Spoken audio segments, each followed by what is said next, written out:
So, as someone who works in a pretty close proximity to a hospital, one thing that's become really clear to me is that I know nothing about the big picture of healthcare. And it's a field I'm really interested in. I aspire to be a provider in the future, but I know nothing about the big picture in terms of how much money is coming in, who's spending that money, and what that money is going towards. Those are big fundamental questions that I wanted the answers to, and I looked around the literature and I found a really good paper. It's called Growth in U.S. Health Spending Remained Slow in 2010. Health Share of Gross Domestic Product was unchanged from 2009. So it is a mouthful.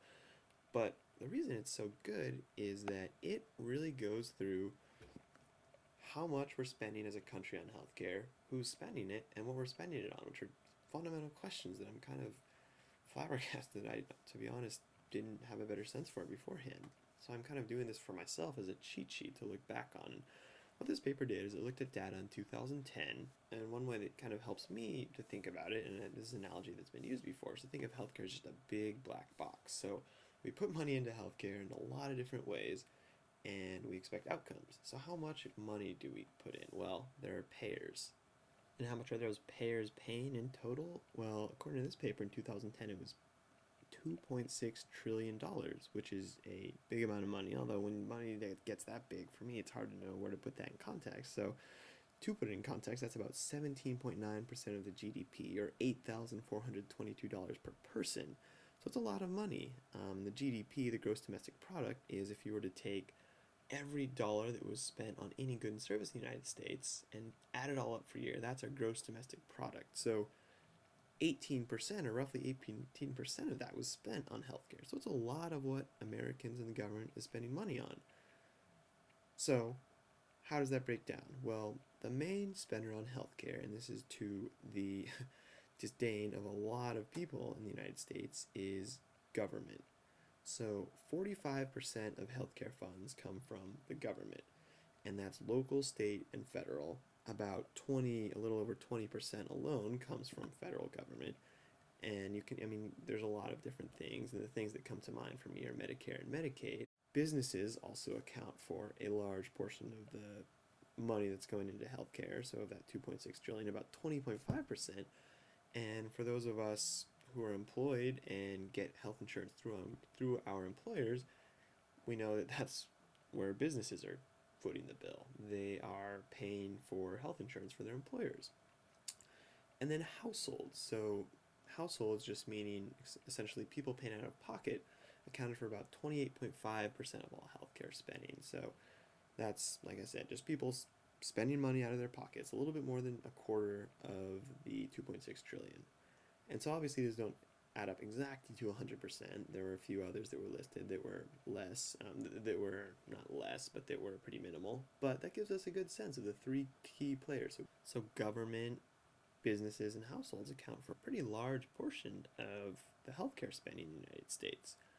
And then the next question that I have, and I think a lot of people, once they knew this number, would want to know, is what exactly is that $2.6 trillion being spent on? So healthcare is a big box.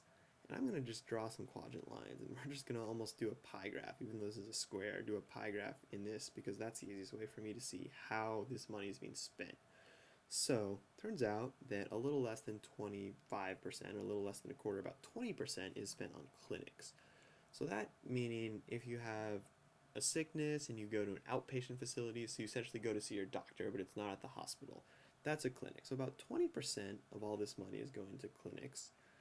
About 30% is going to hospitals. And I think that's pretty self-explanatory. Any service, any intensive care, any overnight stays, things like that, are going to hospitals.